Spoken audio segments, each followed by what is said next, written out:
자, 오늘도 이 수요일 저녁에 이렇게 함께 우리 비대면으로 함께 말씀 공부하며 또 하나님께 더 나아갈 수 있어서 정말 감사한 마음이 듭니다.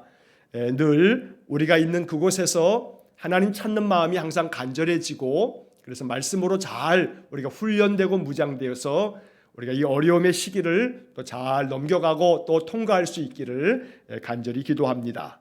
자, 오늘 우리 1:1 제자 양육 성경 공부 이제 7번째 시간입니다. 자, 1:1 제자 양육 성경 공부 7번째, 오늘 지난번에 이어서 예수는 지금 무엇을 하고 있습니까? 자, 이제 두 번째 시간으로 내용을 한번 보겠습니다. 자, 1:1 제자 양육 교재를 가지고 계신 분들은 24페이지에 5번 질문서부터 오늘 살펴보도록 하겠습니다. 자, 24페이지 5번 질문서부터 우리 함께 내용을 살펴보게 되고, 자, 수요일 날 우리가 함께 이렇게 참여하면서 교재를 한 권 쭉 공부를 하는 것인데, 여러분 혹시 교재가 없으신 분들은 저한테 말씀을 주시면, 또 이렇게 연락을 주시면 제가 그 주소지로 또 이렇게 보내드리도록 그렇게 하겠습니다. 말씀 공부를 통해서 우리가 한 1년쯤 이 공부를 쭉 다 마치고 나면 그래도 결과물이 내가 이렇게 말씀 공부를 충실하게 했구나 라고 하는 그러한 것들이 또 이렇게 남게 되면 우리 안에 또 아주 신앙에 좋은 그런 재산이 될 수 있습니다. 그래서 성경을 배우면서 성경 구절들, 아주 중요한 이 구절들을 우리가 다 이렇게 적어가면서 공부를 하게 되면 말씀이 이렇게 쫙 구슬이 서말이어도 꿰어야 보배이듯이 우리가 이 말씀 공부를 하나의 교재를 가지고 쭉 이어서 하면서 이것을 쭉 구슬로 꿰는 것처럼 그렇게 공부를 할 때 이것이 우리의 신앙에 아주 큰 유익이 될 줄로 믿습니다. 자, 이제 5번 질문을 보시게 되면 에베소서 1장 20절에서 23절을 읽으십시오 라고 이렇게 되어 있고, 그 다음에 이제 세 가지의 질문이 거기 나오게 됩니다.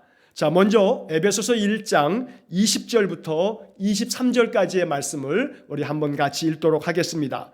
자, 먼저 다 이렇게 교재에 있으신 분들은 찾으셔서 그 옆에 오른쪽 여백에다가 좀 미리 다 좀 써 놓으시라고 말씀을 드렸죠. 자, 에베소서 1장 20절에서 23절까지의 말씀을 다 같이 한번 큰 목소리로 함께 같이 읽도록 하겠습니다. 그의 능력이 그리스도 안에서 역사하사 죽은 자들 가운데서 다시 살리시고 하늘에서 자기의 오른편에 앉히사 모든 통치와 권세와 능력과 주권과 이 세상뿐 아니라 오는 세상에 일컫는 모든 이름 위에 뛰어나게 하시고 또 만물을 그의 발 아래에 복종하게 하시고 그를 만물 위에 교회의 머리로 삼으셨느니라. 교회는 그의 몸이니 만물 안에서 만물을 충만하게 하시는 이의 충만함이니라. 아멘. 자, 사도 바울이 에베소 교회에 보낸 이 에베소서 말씀이 사실은 참 에베소서가 어렵습니다. 이 에베소서는 교회에 관한 이야기를 적어놓은 그러한 책 중에 아주 대표적인 책입니다. 그런데 이 에베소서 1장 우리가 20절에서 23절까지의 말씀을 읽었는데, 자, 이 말씀이 예수 그리스도께서 지금 무엇을 하고 계시는가 라고 하는 이 질문에 중요한 답을 우리에게 알려주는 겁니다. 자, 그래서 여러분 교재 그 1번 질문을 보시게 되면 5번의 가로 1번입니다. 예수는 현재 어떤 자리에 있습니까? 그 다음에 그 옆에 20절 이렇게 돼 있죠. 자, 에베소서 1장 20절을 한번 다시 보시면 그의 능력이 그리스도 안에서 역사하사, 여기서 그의 능력이라고 하는 것은 하나님의 능력을 말하는 겁니다. 하나님께서 능력 가운데 그리스도 안에 역사하셨다. 자, 여기서 역사하사라고 하는 것은 하나님이 일하셨다라고 하는 겁니다. 역사라고 하는 말은 이것이 명사로 사용될 때 여러 가지 의미가 있습니다만 우리가 배우는 우리나라의 역사, 지나간 역사 이런 것을 말하는 게 아니고 한자가 다릅니다. 자, 여기서 말하는 역사라고 하는 이 말은 역사하다라고 하는 그 동사 안에 두 번째, 사전을 찾아보면 두 번째 하나님이 일하신다라고 하는 그런 뜻이 국어사전에 이렇게 기록이 되어 있습니다. 자, 그래서 하나님께서 그 하나님의 능력으로 그리스도 안에서 역사하셨다, 일하셨다는 겁니다. 자, 그래서 죽은 자들 가운데서 다시 살리시고, 자, 십자가에 달려 돌아가신 예수 안에 하나님께서 일하셔서 그 예수님을 죽은 자들 가운데서 다시 살리셨다. 자, 그 다음에 하늘에서 자기의 오른편에 앉히사. 자, 예수님을 하나님께서 살리셔가지고 하늘에서 자기의 오른편에 앉히셨다. 자, 그러면 다시 질문을 보시면 예수는 현재 어떤 자리에 있습니까? 여러분 답이 뭐겠습니까? 하늘에서 하나님의 오른편에 앉아 계신다라는 거죠. 예수님은 지금 어떤 자리에 있냐면 하나님 오른편에 앉아 계신다는 겁니다. 하늘에서 하나님 오른편에 앉아 계신다. 자, 이것이 바로 이 에베소서 1장 20절에서 우리가 이 내용을 살필 수가 있는 겁니다. 자, 여기서 이제 중요한 것은 뭐냐면 이 1번 질문이 우리에게 이제 가르쳐 주는 건 뭐냐면, 자, 다시 20절을 보시면 죽은 자들 가운데서 다시 살리시고 이런 구절이 나오죠. 예수님의 자리는, 예수님이 지금 계신 자리는 죽음의 자리, 무덤 속에 있는 게 아니고 예수님은 지금 살아서 저 하늘에 하나님 보좌 우편에 앉아 계신다라고 하는 겁니다. 다시 말하면 예수님의 자리는, 예수님은 현재 죽음의 자리에 계신 게 아니라 살아있는 생명의 자리에 계신다. 하늘에 오르셔서 하나님 우편에 지금 계신다. 바로 이것이 예수님이 지금 현재 어느 자리에 계시는가라고 하는 이 질문에 대한 대답인 겁니다. 그래서 결국 이 이야기는 예수님은 죽으신 게 아니라 지금도 살아계신다. 바로 이것을 우리에게 알려준다는 겁니다. 자, 그 다음에 두 번째 질문을 보시면 예수는 현재 어떤 것보다 뛰어난 분입니까? 무엇보다 뛰어나시나? 라고 하는 그런 질문인데, 자, 21절의 말씀에 보면, 자, 이 21절의 말씀이 좀 어려운 내용이긴 합니다만, 자, 21절 다시 보시면 모든 통치와 권세와 능력과 주권과 이 세상뿐 아니라 오는 세상에 일컫는 모든 이름 위에 뛰어나게 하시고, 하나님이 그렇게 하셨다는 겁니다. 예수님을 죽은 자 가운데서 살리신 하나님께서는 예수님을 하늘에 부르셔서 하나님 오른편에 앉히시고, 그리고 세상의 모든 통치와 권세와 능력과 주권과 이 세상뿐만 아니라 앞으로 오는 세상에 일컬어지는 모든 이름 위에 뛰어나게 하셨다. 자, 이 21절의 말씀이 아주 의미가 있는데, 이 말씀이 얘기하는 것은 예수님께서는 지금 하늘 위에 하나님 오른편에 앉아 계시면서 세상의 모든 권세들보다 뛰어나셔서 세상의 모든 권세들을 주님께서 친히 다스리고 계신다라고 하는 것을 말해주는 겁니다. 그래서 세상의 그 어떤 것보다 뛰어나시다. 세상의 그 어떤 통치자들보다, 세상의 어떤 그 권세자들보다, 세상의 그 어떤 능력을 가지거나 자기가 주권이 있다고, 자기 안에 권리가 있다고 주장하는 그 어떤 사람들보다 바로 예수님은 뛰어나시다. 자, 여기서 중요한 것은 21절에서 예수님께서는 이 세상뿐 아니라 오는 세상에 일컫는 모든 이름 위에 뛰어나시다. 자, 이 세상, 지금 우리가 살고 있는 이 현세와 앞으로 이 세상에 오게 될 다음 세대, 그 다음 세대, 역사가 계속 펼쳐지는 동안에 모든 세상 끝날까지 예수님께서는 이 세상의 그 어떠한 모든 것들보다 뛰어나시다라고 말하는 겁니다. 여기서 뛰어나다라고 하는 이 말은 예수님의 그 위대함, 예수님께서 세상 그 어떤 것보다 위대하셔서 세상 모든 것들을 통치하시고 다스리시는 분이시다라고 하는 것을 말씀하고 있는 그런 내용이기도 합니다. 자, 그래서 현재 예수님께서는 세상 그 어떤 것보다 더 위대하고 뛰어난 능력으로 세상을 다스리고 계신다. 바로 이것이 두 번째 질문입니다. 여러분, 첫 번째 질문하고 두 번째 질문에서 다 같이 뭐라고 하는 어떤 단어가 공통으로 있냐면 현재라고 하는 말이 나오죠. 예수님께서는 현재 하나님 오른편에 앉아 계시고, 예수님께서는 현재 이 세상뿐 아니라 앞으로 오는 세상에서도 그 어떤 자들보다, 세상의 그 어떤 것보다 예수님 뛰어나시다. 모든 것들을 예수님이 다스리신다라고 하는 것을 말씀하는 겁니다. 자, 세 번째 그 내용을 보시면 하나님의 오른편에 앉으신 예수에 대한 사실 두 가지는 무엇입니까? 자, 이 질문이 좀 어렵죠.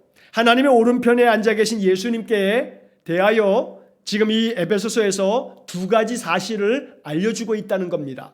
자, 그게 뭐냐 하면 22절의 내용을 보시면, 자, 22절, 에베소서 1장 22절에 보면 또 만물을 그의 발 아래 복종하게 하시고 그를 만물 위에 교회의 머리로 삼으셨느니라. 자, 여기서 두 가지를 알려주고 있는 겁니다. 교재에다가 성경 구절을 미리 다 써놓으신 분들은 여러분 제가 말씀드리는 곳에다 밑줄을 좀 그어놓으십시오. 자, 22절에서 만물을 그의 발 아래 복종하게, 만물을 그의 발 아래 복종하게, 여기다 밑줄을 그어놓으시고 이게 첫 번째 사실입니다. 자, 이 첫 번째 사실이 뭘 알려주는 거냐면 예수님께서는 모든 역사를 주관하시는 분이다 라는 이야기를 하는 겁니다. 자, 여러분 교재에다가 여백에다 조그맣게 좀 써놓으십시오. 만물을, 이 만물이라고 하는 것은 세상 모든 역사, 세상의 모든 것들을 예수님의 발 아래에 복종하게 만드셨다. 하나님이 그렇게 하셨다는 겁니다. 그래서 현재 예수님은 뭘 하시냐면 세상 모든 만물을 예수님의 발 아래 복종하게 하셨다. 그래서 이 말은 예수님께서 세상 모든 역사를 다스리고 계신다. 세상 모든 역사를 주관하고 계신다라고 말씀하고 있는 겁니다. 자, 그래서 이 말씀, 이 22절의 첫 번째 부분에 만물을 그의 발 아래 복종하게 하셨다. 모든 세상 역사는 이 세상의 주권자들, 이 세상의 통치자들에 의해서 좌우되는 게 아니고 바로 하나님께서 예수 그리스도를 세상 모든 만물 위에 뛰어나게 하셔서 모든 만물이 예수의 발 아래 복종하게 만드심으로 예수님의 권세 아래 세상 모든 것들이 다스려진다라고 하는 것을 말하는 겁니다. 역사를 다스리시는 분, 바로 이 사실을 첫 번째 이야기하는 겁니다. 그래서 여러분 교재 그 24페이지에 5번에 3번 거기 밑에 여러분 이렇게 밑줄이 하나 있는데 거기다가 좀 써놓으시면 좋겠습니다. 첫째로는 1번 써놓으시고 만물을 그의 발 아래 복종하게 하셨다. 이 부분에서 우리가 알게 되는 첫 번째 사실은 역사를 다스리시는 분, 이렇게 좀 써놓으시면 좋겠습니다. 역사를 다스리시는 분. 그 다음에 두 번째는 뭐냐 하면 교회를 다스리시는 분, 교회를 다스리시는 분. 자, 이렇게 써놓으시고, 자, 다시 한번 22절을 보시게 되면, 자, 22절 그 중간서부터 보면 그를 만물 위에 교회의 머리로 삼으셨느니라. 자, 예수 그리스도를 만물 위에 교회의 머리로 삼으셨다. 자, 여기서 교회의 머리로 삼으셨느니라. 여기다 좀 밑줄을 좀 그어놓으십시오. 자, 이게 두 번째 사실입니다. 예수님은 교회를 다스리시는 분이다. 자, 그래서 예수님께서는 하나님의 오른편에 앉아 계셔서 지금 두 가지 중요한 사실을 우리에게 알려줍니다. 첫째, 예수님은 만물을 그 발 아래 복종하게 만드심으로 세상의 모든 역사를 다스리시는 분이고, 또 예수님께서는 교회의 머리로 예수님을 삼으셨기 때문에 예수님은 교회를 다스리시는 분이다. 바로 이 두 가지를 알려주고 있다는 겁니다. 자, 이 두 가지가 굉장히 중요한 의미를 갖고 있습니다. 자, 그 다음에 그 이어지는 23절의 말씀도 그 앞부분의 내용이 중요하기 때문에 23절의 말씀을 보고 난 다음에 지금 이 말씀을 다시 한번 정리하겠습니다. 자, 23절을 보시면 교회는 그의 몸이니 만물 안에서 만물을 충만하게 하시는 이의 충만함이니라. 자, 여러분이 23절이 알 것도 같고 모를 것도 같고, 이 23절의 말씀, 우리가 이 말씀의 의미를 정확하게 아는 것이 굉장히 중요합니다. 이게 굉장히 중요한 교회론, 바로 교회에 대한 우리의 가치관이 되는 겁니다. 교회에 대한 바른 생각이 있어야 합니다. 교회가 무엇인가에 대해서 이 성경은 우리에게 중요한 사실을 알려준다는 겁니다. 자, 23절 다시 보시면 교회는 그의 몸이니, 교회는 그의 몸이다. 여기서 그는 누구냐면 예수님이죠. 교회는 예수님의 몸이다 라고 했습니다. 자, 바로 그 앞에서 22절 마지막 부분에서 그를 만물 위에 교회의 머리로 삼으셨느니라. 예수 그리스도는 교회의 머리고, 자, 교회는 예수 그리스도의 몸이다. 자, 이 사실을 우리가 이 말씀에서 이제 발견하게 되는데, 이것이 가지고 있는 영적 의미가 중요한 겁니다. 자, 예수 그리스도는 교회의 머리다, 교회는 예수님의 몸이다, 이런 얘기를 우리가 많이 들어왔습니다. 교회에서 오랫동안 신앙생활을 하셨으면 이 말씀을 많이 들어왔을 겁니다. 자, 그러면 이 말씀이 무슨 뜻인가? 이것이 우리에게 알려주는 중요한 영적 교훈이 무엇인가? 여기에 이제 중요한 초점이 있는 거죠. 자, 다시 한번 이 말씀을 정리하면 예수 그리스도께서는 역사를 다스리시고, 자, 이 역사를 다스리신 예수님은 무엇을 통해서 다스리냐면 교회를 통해서 역사를 다스리신다라고 말하는 겁니다. 자, 이 교회를 통해서 역사를 다스린다는 것은 뭔 얘기냐면 예수님이 교회의 머리가 되십니다. 그리고 교회는 예수님의 몸입니다. 자, 그러면 몸은 머리가 이야기하는 대로 움직입니다. 손이 움직이는 것은 그냥 제 마음대로 움직이는 게 아니고 머리에서 손을 올려라, 내려라, 움직여라. 이 손의 움직임은 손이 결정하는 게 아니라 머리가 결정한다는 겁니다. 그러니까 머리가 되시는 분은 주님이시고, 주님이 머리가 되시고, 교회의 머리가 되시고, 교회는 주님의 몸이다. 자, 그렇다면 예를 들면 이 머리는 예수 그리스도시고 우리의 몸은 예수님의 몸이라는 겁니다. 자, 이 말은 결국은 뭘 뜻하냐면 하나님께서는 교회를 통해서 일하시고 계신다는 겁니다. 하나님께서는 교회를 통해서 세상의 역사를 펼쳐가기를 원하신다는 겁니다. 그래서 이 말을 다시 말하면 교회는 그러면 누군가? 교회는 곧 사도 바울이 우리에게 알려주는 중요한 사실, 너희가 바로 하나님의 성전인 것을 알지 못하느냐? 너희가 바로 성령이 너희 안에 거하심으로 너희가 하나님의 성전인 것을 너희가 알아야 한다고 바울은 계속해서 그의 서신을 통해서 알려주고 있습니다. 자, 그렇다면 교회는 믿음으로 고백하는 신자들이 바로 교회입니다. 일산은광 교회, 그러면 이 예배당 건물만이 교회가 아니고 이 예배당 건물은 일산은광 교회에 되는 성도들이 함께 모이는 장소이고, 일산은광 교회는 우리가 한 믿음 안에서 일산은광 교회라고 하는 공동체를 이루는 여러분 한 사람 한 사람, 바로 성도들이 바로 일산은광 교회 교인이요 신자가 된다는 겁니다. 우리가 곧 교회가 되는 겁니다. 자, 그렇다면 예수 그리스도는 교회의 머리가 되신다. 우리의 머리 되신 예수님께서 교회는 그의 몸이다. 그러면 우리가 그리스도의 명을 받아서 그리스도의 말씀을 들으면서 말씀 안에서 영적 교훈을 얻어서 주님의 뜻대로 몸이 움직이면, 신자가 움직이면 바로 그 안에 하나님의 나라가 이루어지며 하나님의 뜻이 펼쳐지게 된다는 겁니다. 그래서 하나님께서는 신자들을 통해서 일하신다. 그리고 주님은 나를 통해서 일하기를 원하신다. 바로 이것이 오늘 지금 이 에베소서 1장 20절에서 23절을 통해서 우리가 배우게 되는 아주 중요한 영적 교훈입니다. 자, 그러면 여러분 이 5번 질문을 다시 한번 이제 정리를 하자면, 우리가 지금 지난주하고 오늘까지 지금 배우는 게 뭐냐면 예수는 지금 무엇을 하고 있습니까? 예수님께서는 지금도 하나님의 놀라운 역사를 펼치시고 계시는데 예수는 지금 무엇을 하고 있습니까? 이것과 함께 중요한 것은 예수님은 지금 누구를 통해서 일하십니까? 여기에 이제 답이 이 5번 질문 안에 담겨져 있다는 겁니다. 예수님은 지금도 일하고 계시는데 누구를 통해서 일하고 계시냐 하면, 하나는 성령께서 친히 역사하시는 일도 있고, 또 하나는 성령의 감동을 받은 성도들을 통해서 주님은 지금도 일하신다는 겁니다.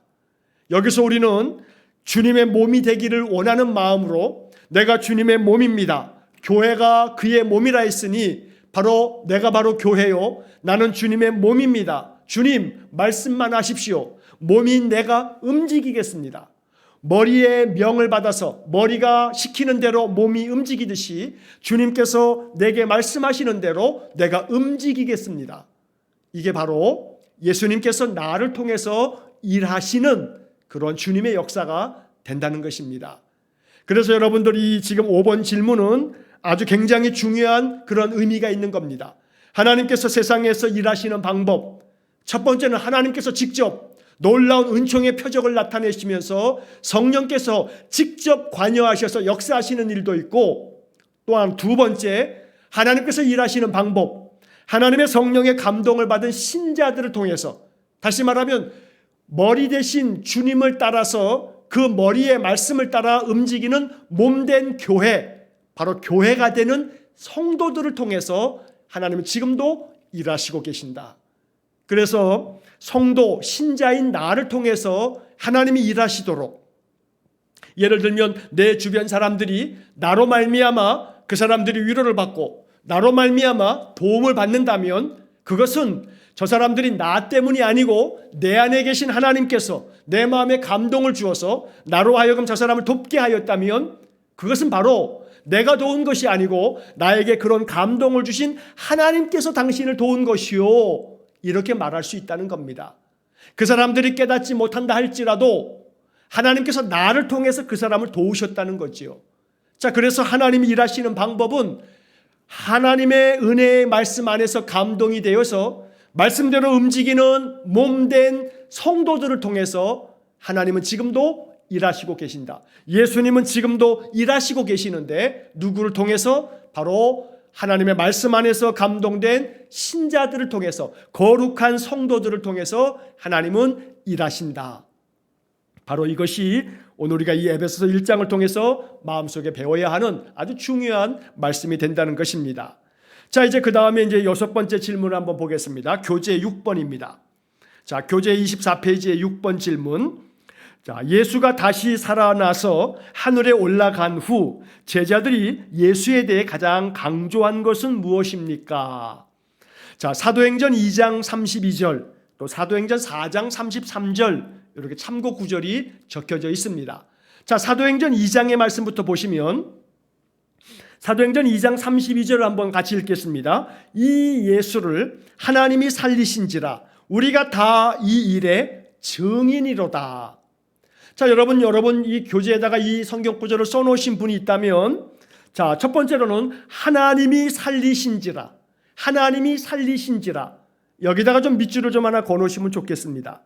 자, 예수에 대해서 제자들이 강조하고 있는 게 뭐냐면 하나님이 살리셨다라고 하는 겁니다. 사도행전 2장 32절의 이 말씀에서 베드로의 설교의 내용인데, 자, 베드로가 설교 중에 얘기하기를 너희가 죽인 이 예수를 하나님이 살리셨다라고 말하는 겁니다. 자, 그래서 이 문제에서 우리에게 알려주는 것은 뭐냐면 예수님은 죽은 자 가운데 계신 게 아니라 예수님은 살아계시다라는 것을 강조하고 있다는 겁니다. 예수님 살아계신다. 자, 그리고 우리가 이 일에 대하여 증인이다. 여러분, 증인이라고 하는 말에다 동그라미 하나 좀 쳐놓으십시오. 우리가 이 일에 있어서 증인이다. 자, 그 다음에 사도행전 4장 33절을 한번 보겠습니다. 사도행전 4장 33절의 말씀을 보시게 되면 사도들이 큰 권능으로 주 예수의 부활을 증언하니 무리가 큰 은혜를 받아. 자, 이런 구절이 나오죠. 자, 사도들이 큰 권능으로 주 예수의 부활을 증언하니, 자, 제자들이 강조하고 있는 건 뭐냐면 예수의 부활, 예수가 죽은 게 아니라 다시 살아나셨다, 예수의 부활을 강조하고 있다는 겁니다. 자, 이것이 이 바로 6번 질문에 대한 해답이 됩니다. 예수의 부활하심, 하나님께서 살리셨다, 바로 이것을 제자들이 강조합니다. 또한 아울러서 강조하는 것은 뭐냐면 우리가 이 일에 있어서 증인이다, 우리가 이것에 대해서 증언을 한다라고 하는 것을 제자들이 강조하는 겁니다. 자, 여기서 우리는 이 6번 질문에서 이제 우리 마음속에 배워야 하는 것 하나가 있습니다. 자, 4장 33절, 사도행전 4장 33절의 마지막 부분의 구절을 보시면 어떤 구절이 나오냐면 무리가 큰 은혜를 받아라는 구절이 나옵니다. 여러분, 여기다가 좀 밑줄을 좀 하나 거놓으십시오. 무리가 큰 은혜를 받아. 많은 백성들이, 제자들이 예수 그리스도의 부활에 대해서 증언을 하니까 사람들이 큰 은혜를 받았다는 겁니다. 자, 여러분 33절, 사도행전 4장 33절을 다시 한번 보십시오. 자, 이 33절의 말씀에 보면 사도들이 큰 권능으로 주 예수의 부활을 증언하니, 예수의 부활을 증언하니 큰 무리들이 큰 은혜를 받더라. 큰 은혜를 받아라고 되어 있죠. 자, 그러면 여기서 이제 이 말씀을 묵상하면서 우리가 이런 생각을 하게 됩니다. 초대교회 성도들은 무엇의 은혜를 받았냐면 예수의 부활의 소식을 듣고 이 부활의 이야기를 들으면서 이것으로 말미암아 큰 은혜를 받았다는 겁니다. 그러면 한 번쯤 이 말씀 앞에서 우리는 우리 스스로에게 질문을 해야 하는 겁니다. 나는 어떤 것에 큰 은혜를 받는가? 나는 어떤 말씀을 들으면 이게 은혜가 되는가? 라고 하는 질문입니다. 여러분 한번 이 질문 앞에 한번 스스로 마음속에 한번 생각해 보시기 바랍니다. 나는 어떤 말씀을 들을 때 내 마음에 은혜가 되는가? 라고 하는 겁니다. 자, 이 사도행전 4장 33절의 말씀에서는 예수 그리스도의 부활을 제자들이 증언을 하니까 이 증언하는 이야기를 듣고 무리가 큰 은혜를 받았다라고 말씀되어져 있는 겁니다. 그래서 우리의 마음속에 예수의 부활이 나에게 큰 은혜가 되기 원합니다. 예수님께서 다시 살아나셨다라고 하는 이것이 나에게 큰 은혜가 되어서 내가 이 은혜의 증인이 되게 해주십시오 라고 하는 그런 기도가 우리의 마음에서 솟아나와야 된다는 것입니다. 자, 그래서 이제 이러한 이야기가 7번 질문으로 이제 이어지게 됩니다. 여러분 7번 질문 한번 보시겠습니다. 자, 7번 질문 보시면 예수의 부활을 믿는 신앙은 실제 생활에 어떤 영향을 줄 수 있습니까? 여러분 7번 질문에다가는 7번에다가 동그라미 좀 쳐놓으시고요. 앞에다가 별표를 한 2개 쳐놓으십시오. 한 2-3개 쳐놔도 괜찮겠어요. 이 7번 질문이 가장 중요한 질문입니다. 어쩌면 이번 과에서는 7번 질문을 공부하기 위해서 우리가 이렇게 공부를 2시간 동안 하는 겁니다. 자, 예수의 부활을 믿는 신앙은 나의 실제적인 생활에서 어떤 영향을 줄 수 있는가라고 하는 이런 질문. 자, 여기 참고 구절이 로마서 6장 4절과 5절입니다. 로마서 6장 4절과 5절. 자, 이 로마서 6장 4절과 5절의 말씀이 아주 대단히 중요한 구절입니다. 자, 로마서 6장 4절과 5절 말씀을 한번 보겠습니다. 로마서 6장 4절. 그러므로 우리가 그의 죽으심과 합하여 세례를 받음으로 그와 함께 장사되었나니 이는 아버지의 영광으로 말미암아 그리스도를 죽은 자 가운데서 살리심과 같이 우리로 또한 새 생명 가운데서 행하게 하려 함이니라. 자, 이 4절 말씀에서 우리가 보아야 할 것은, 자, 그러므로 우리들이 그의 죽으심과 합하여 예수님과 함께 죽는다는 겁니다. 예수님과 같이 함께, 주님과 함께 죽는다는 거죠. 그의 죽으심과 합하여 세례를 받음으로, 이 말은 내가 세례를 받음으로 말미암아 그리스도와 함께 내가 죽었다 하는 것이고, 그와 함께 장사되었나니, 예수님과 함께 무덤에 내려가는 겁니다. 죽고 무덤에 내려가고, 그래서 내가 완전히 소멸되어지고, 자, 그 다음에 아버지의 영광으로 말미암아 그리스도를 죽은 자 가운데서 살리심과 같이 하나님 아버지께서 영광 가운데서 예수 그리스도를 저 장사 지내진 무덤에 내버려 두는 것이 아니라 그를 무덤에서 살리신 것처럼 우리로 또한 새 생명 가운데서 행하게 하려 함이라. 자, 이 로마서 6장 4절 말씀의 마지막 부분에 여러분 좀 밑줄을 좀 그어놓으십시오. 우리로 또한 새 생명 가운데서 행하게 하려 함이라. 여러분이 이 구절이 아주 대단히 중요한 구절입니다. 이 구절에 담겨져 있는 진리를 발견해야 되고 이 구절 안에 있는 복음을 발견해야 됩니다. 무슨 말이냐면 우리가 예수 그리스도를 믿음으로 말미암아 나의 자아가, 나의 욕심이, 나의 세상에 대한 그런 탐욕이, 내가 세상을 향한 마음이 세상이 가장 중요한 것처럼 세상의 모든 삶을 1순위처럼 우선순위로 두고 있는 모든 마음이 예수님과 함께 십자가에 죽고 장사 지낸 바 되었다가 예수님을 살리신 것처럼 하나님께서 내 심령을 살려놓으시면, 내 심령이 다시금 부활하여 되살아나면 나로 하여금 새 생명 가운데서 행하게 하려 함이라. 행하게 하려 함이라. 이게 중요한 겁니다. 새 생명 가운데서 행하게 하려 함이라. 행하는 겁니다. 행하는 거. 새로운 생명을 가지고 날마다 행하도록, 행동하도록 만든다는 겁니다. 자, 이것이 예수를 믿는, 예수의 부활을 믿는 신앙이 나의 실제적인 생활에 영향을 미치는, 아주 중대한 영향을 미치는 그런 내용을 바울이 알려주고 있다는 겁니다.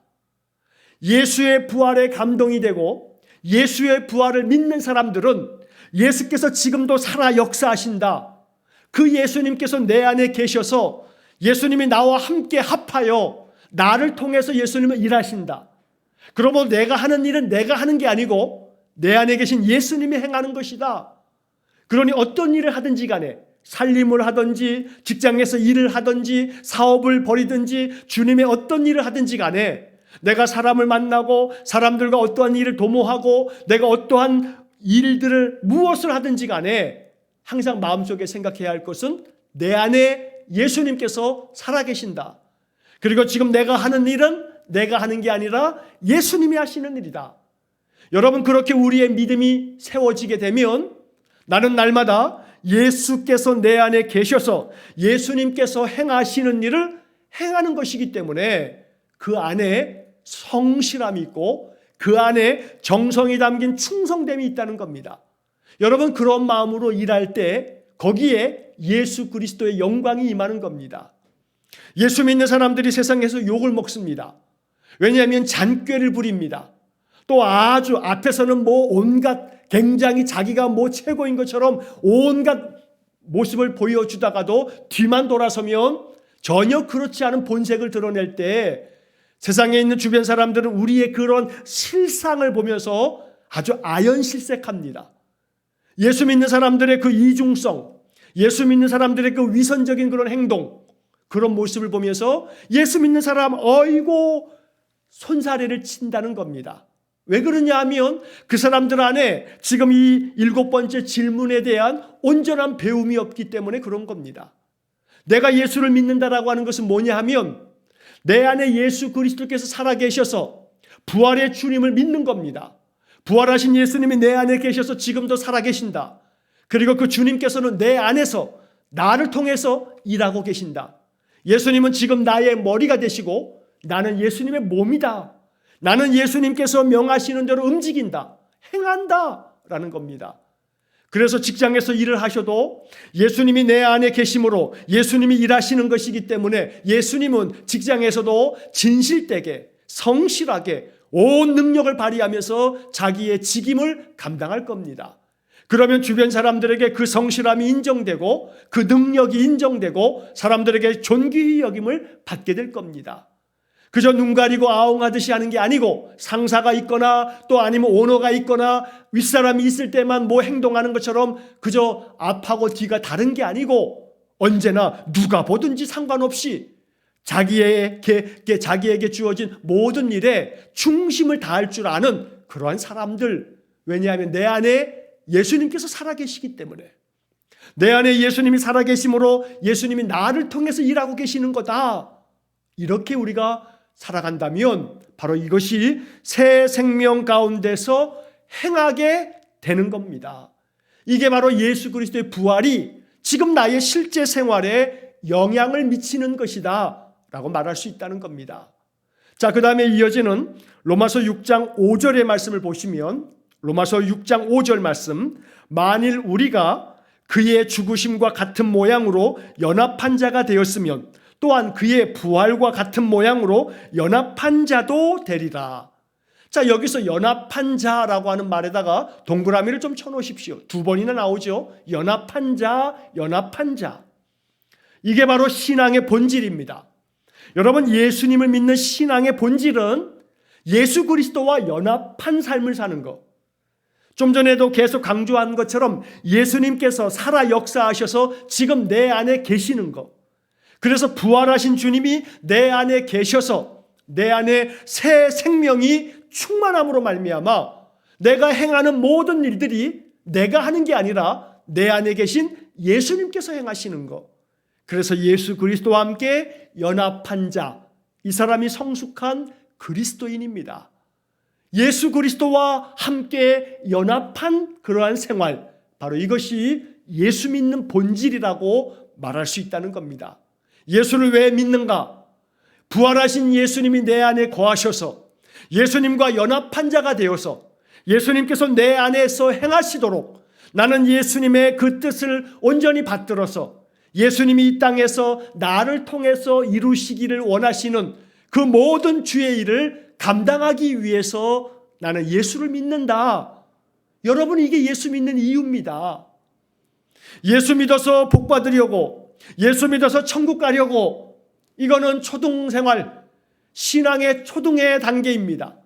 이제 중등 단계, 고등 단계 그 이상이 되어진다면 예수 그리스도와 연합한 자가 되어서 나를 통해서 예수 그리스도의 놀라운 은총의 사랑의 일들이 펼쳐지도록 내 안에 새 생명을 주신 하나님께서 내 안에서 행하시도록 나를 하나님의 뜻 가운데 내어 맡기고 내가 살아가는 모든 삶에서, 나의 삶의 자리에서, 내가 만나는 사람들 속에서, 나의 직장에서, 사업장에서, 가정에서, 내 사는 동네에서, 내 살아가는 삶 속에서, 내가 만나는 많은 사람들 속에서 예수 그리스도와 연합한 자로서 살아가는 것, 이게 바로 예수 믿는 이유가 된다는 겁니다. 이런 사람은 세상 사람들이 칭찬하겠죠. 이렇게 예수 믿는 사람들은 만약에 이렇게 예수 믿는 사람들이 있다면 주변에 있는 많은 사람들이 예수 믿는 사람들이 다르긴 달러 아마 칭찬할 겁니다. 예수 믿는 사람이 실제 생활에서 부활하신 예수 그리스도의 증인이 되어지는 것, 바로 이런 점에서 예수 그리스도와 연합한 자가 되어지는 삶, 바로 이것이 우리가 예수 믿는 이유가 된다라고 하는 것을 우리가 이 7번 질문을 통해서 로마서 6장 4절과 5절의 말씀을 통해서 여러분 분명하게 마음속에 딱 정리를 해 놓으시기를 부탁을 드립니다. 자, 그 다음에 이제 8번 질문을 보시면 고린도전서 15장 14절에서 19절을 읽으십시오. 예수의 부활이 역사적인 사실이 아니라면 현재 예수를 믿는 사람들에게 어떤 문제가 있는 셈입니까? 자, 로마서 15장 14절부터 19절까지의 말씀이 아주 길게 기록되어져 있습니다. 자, 제가 이 말씀을 쭉 그냥 빠르게 한번 읽어보게 되면, 자, 고린도전서 15장 14절에서 19절까지의 말씀을 제가 읽겠습니다. 그리스도께서 만일 다시 살아나지 못하셨으면 우리가 전파하는 것도 헛것이요 또 너희 믿음도 헛것이며. 자, 예수님께서 다시 살아나지 못하였다면 우리가 전파하는 모든 것, 우리가 믿고 있는 모든 것 다 뭐라는 겁니까? 헛것이다, 헛것이다. 다 헛수고가 된다라고 말하는 겁니다. 15절, 또 우리가 하나님의 거짓 증인으로 발견되리니 우리가 하나님이 그리스도를 다시 살리셨다고 증언하였습니다. 만일 죽은 자가 다시 살아나는 일이 없으면 하나님이 그리스도를 다시 살리지 아니하셨느니라. 예수님의 부활이 없다면 우리는 어떻게 되는 건가? 우리는 거짓말하는 자가 된다는 겁니다. 거짓 증언을 하게 되는 거짓 증인이 된다는 겁니다. 그러나 예수 그리스도께서 부활하신 것이 명백한 역사적 사실이고 부활하신 예수님은 지금도 살아 역사하시고 계시기 때문에 우리는 거짓 증언을 한 거짓 증인이 아니고 참된 말을 고백하는 참된 증인이 된다는 겁니다. 자, 16절 말씀에서 만일 죽은 자가 다시 살아나는 일이 없으면 그리스도도 다시 살아나신 일이 없었을 터이요. 17절, 그리스도께서 다시 살아나신 일이 없으면 너희 믿음도 헛되고 너희가 여전히 죄 가운데 있을 것이요. 18절, 또한 그리스도 안에서 잠자는 자도 망하였으리니. 너희 믿음도 다 헛되고 너희가 여전히 죄 가운데 있고 그리스도 안에서 잠자는 자들, 이미 먼저 예수 믿다가 죽은 사람들도 다 망하게 되는 것이지, 그들이 하나님 나라에서 영생함이라는 것이 다 가짜가 돼버리니까 예수 그리스도의 부활이 없다면 우리의 모든 신앙의 삶은 완전히 무너져 내리는 것이다 라고 바울이 이야기하고 있는 겁니다. 자, 그 다음에 19절의 말씀에 만일 그리스도 안에서 우리가 바라는 것이 다만 이 세상의 삶뿐이면 모든 사람 가운데서 우리가 더욱 불쌍한 자이리라. 예수님 부활함이 없다면, 예수님이 부활하지 않으셨다면 예수 믿는 우리들의 인생이라고 하는 것이 가장 불쌍한 자가 된다라고 말하고 있는 겁니다. 여기서 우리가 배우게 되는 것은 뭐냐 하면 예수 그리스도의 부활이라고 하는 것은 과연 역사적 사실인가? 아니, 이것은 정말로 역사적 사실이다 라고 말하는 겁니다. 여러분, 이 이야기를 이렇게 정리하시면 좋습니다. 예수님께서 부활하신 건 2000년 전의 이야기입니다. 자, 2000년 동안에 세상의 모든 사람들이 예수를 믿었습니다. 지금도 몇십억의 사람들이 예수를 믿고 있습니다. 만약에 예수님의 부활이 거짓이라면 하나의 거짓이 2000년 동안에 사람들 가운데 한두 사람도 아니고 몇십억의 사람들이 이 진리를 진리라고 믿는 것이 불가능하다는 겁니다. 어떤 사기꾼의 사기도 이것은 반드시 그 사기가 거짓이라는 것이 드러나게 되어 있습니다.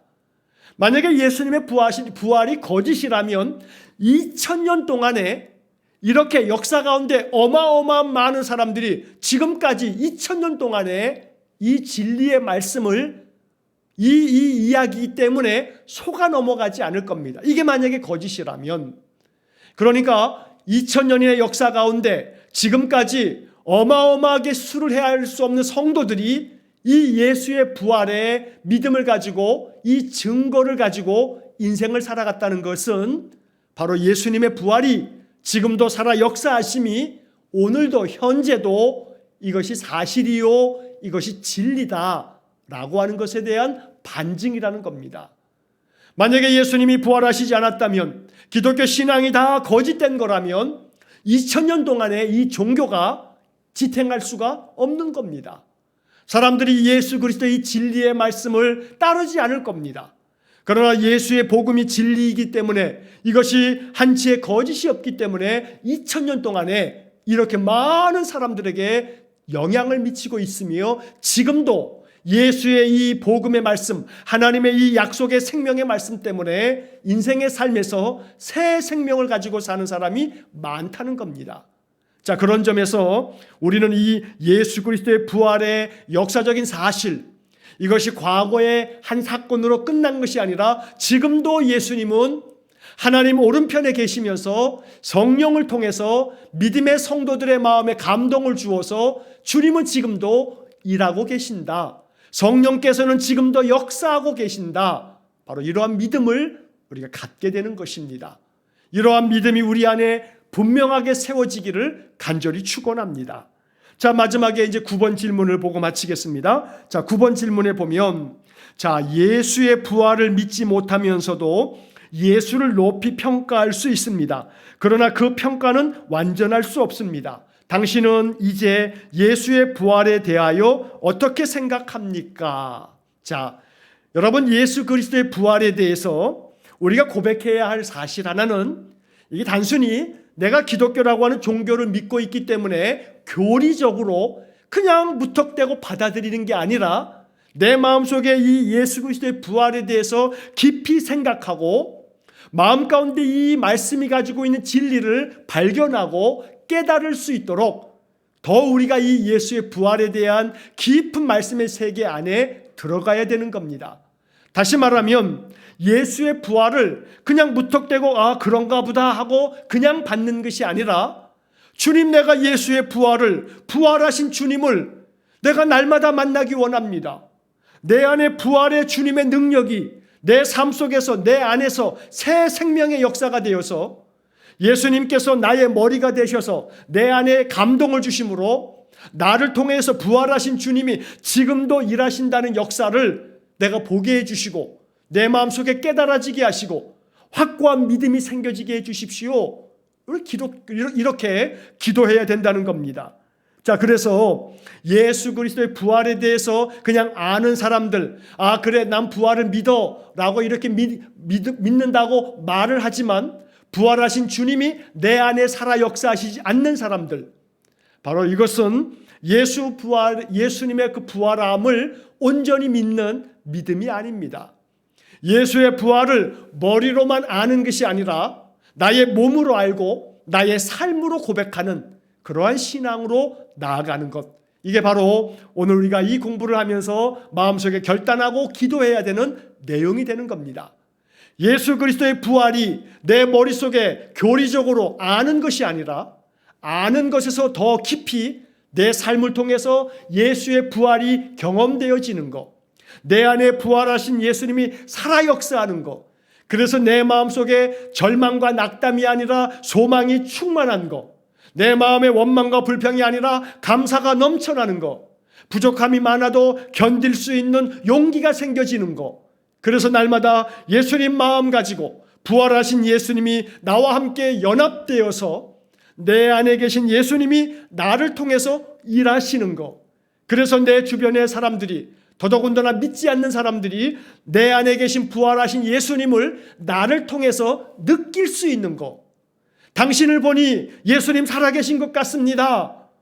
만약에 주변 사람들이 그렇게 느낄 수 있다면 우리는 정말로 예수님의 참 제자요, 신실한 예수의 사람이 된다는 것입니다. 부활하신 예수님이 나의 실제 생활에 영향을 미침으로 말미암아 말 한마디 한마디 할 때마다 무엇을 행하든지 간에 내가 하는 모든 일들이 내 안에 계신 부활하신 예수님과 연합하여서 행하는 그러한 일들이 될 수 있기를 간절히 축원합니다. 여러분, 오늘 공부한 이 내용이 아주 중요합니다. 우리의 신앙의 근본적인 것을 이야기하고 있는 그런 내용입니다.